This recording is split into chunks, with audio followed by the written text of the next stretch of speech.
No princípio, quando tudo era vazio e sem forma, Deus, com sua voz poderosa e cheia de amor, começou a transformar o nada em vida. Ele separou a luz das trevas, ergueu os céus e estendeu a terra. Fez brotar árvores, rios, montanhas e flores de cores inimagináveis. Preencheu os céus com aves, os mares com peixes e a terra com toda criatura que respira. Mas, no auge de sua obra, Deus decidiu criar algo muito mais especial. Algo que carregasse a sua própria imagem. E assim, do pó da terra, moldou com suas próprias mãos o primeiro homem, Adão.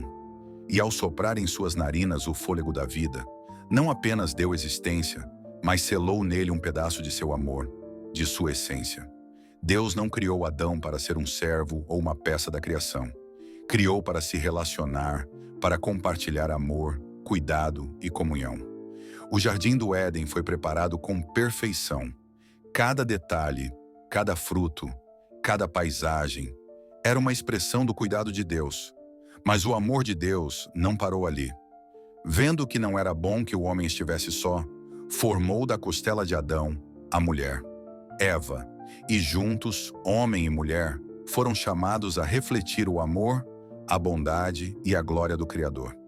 Desde o princípio, a história da humanidade não é sobre regras, medos ou distância.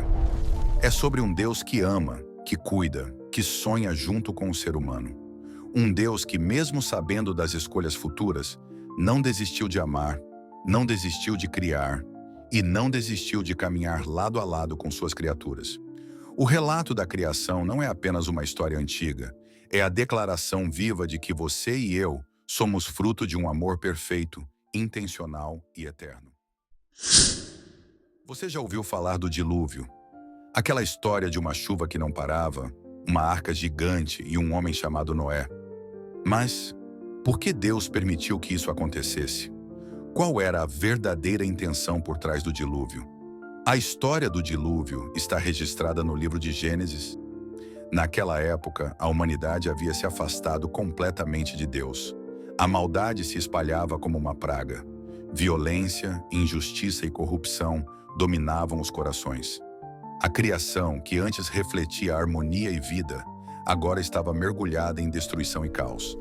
A Bíblia descreve que Deus viu que a maldade do homem havia se multiplicado sobre a terra e que toda inclinação dos pensamentos do seu coração era continuamente má. Gênesis 6:5. Mas o dilúvio não foi um ato de pura destruição, foi um reinício. A intenção de Deus não era simplesmente acabar com tudo, mas sim preservar aquilo que ainda era bom. Por isso, ele escolheu Noé, um homem íntegro, justo e que caminhava com Deus. Deus então ordenou a construção da arca, uma gigantesca embarcação que serviria de refúgio para Noé, sua família e um casal de cada espécie de animal. A mensagem era clara. Apesar do juízo, há salvação para quem ouve e obedece.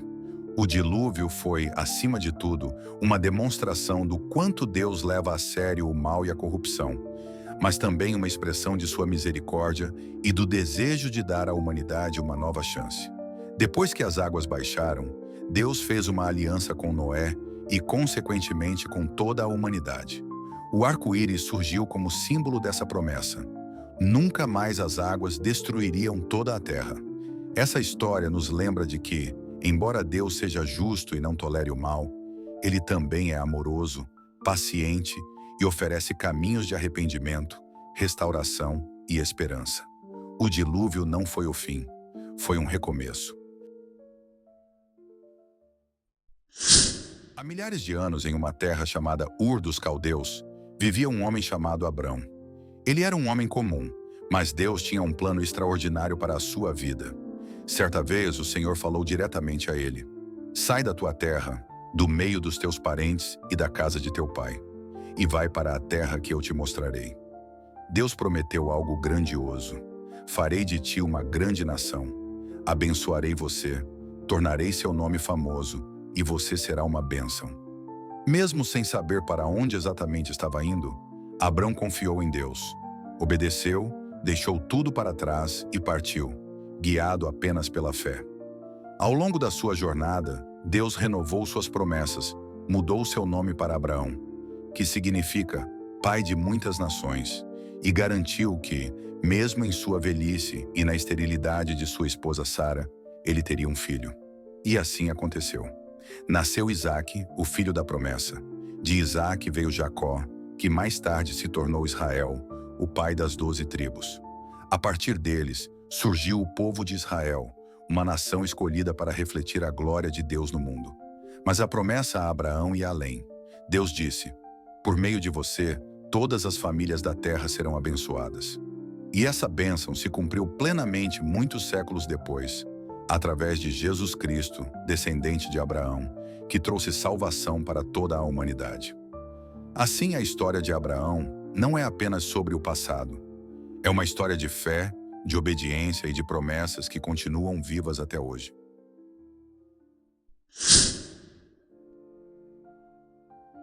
Após a história de Abraão, seu filho Isaque deu continuidade à promessa de Deus.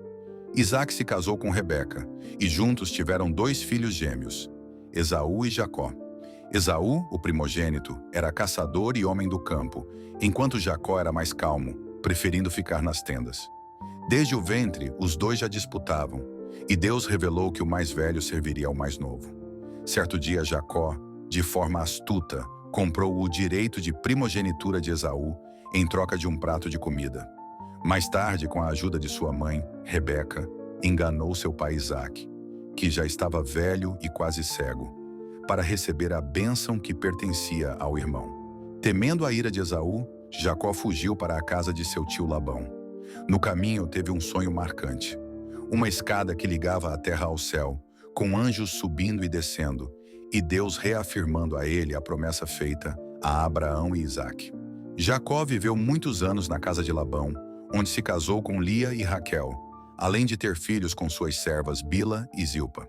Ao todo, teve 12 filhos, que mais tarde se tornaram os patriarcas das 12 tribos de Israel: Ruben, Simeão, Levi, Judá, Dan, Naftali, Gade, Asser, Issacar, Zebulon, José e Benjamim.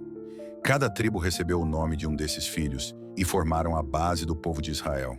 Através dessa linhagem, a promessa de Deus foi cumprida, dando origem a uma grande nação, escolhida para carregar sua aliança e seus ensinamentos ao mundo.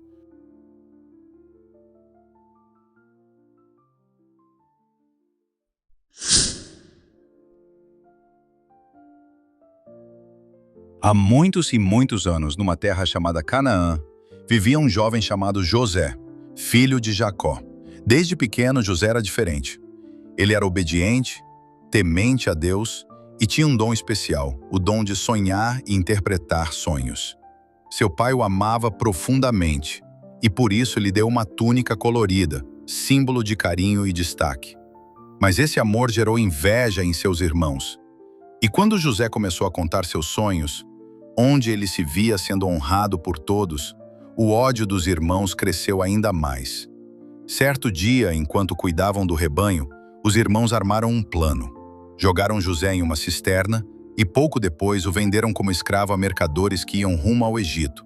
Contaram ao pai que José havia sido morto por um animal selvagem e o coração de Jacó se encheu de tristeza.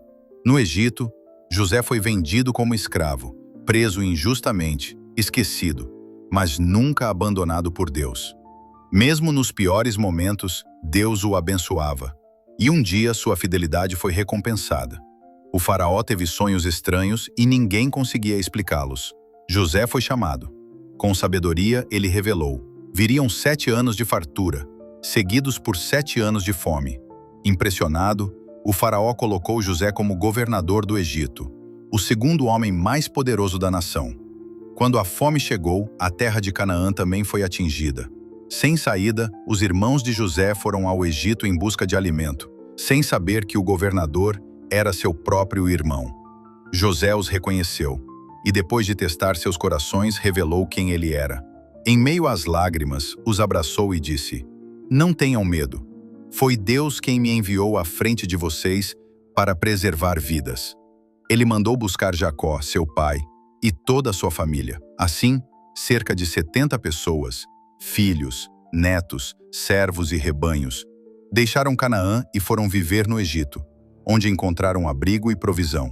Ali começou uma nova etapa da história do povo hebreu, uma jornada que duraria 400 anos, até que Deus os libertasse novamente.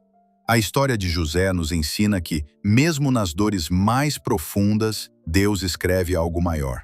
O que parecia derrota era o começo de um plano de salvação.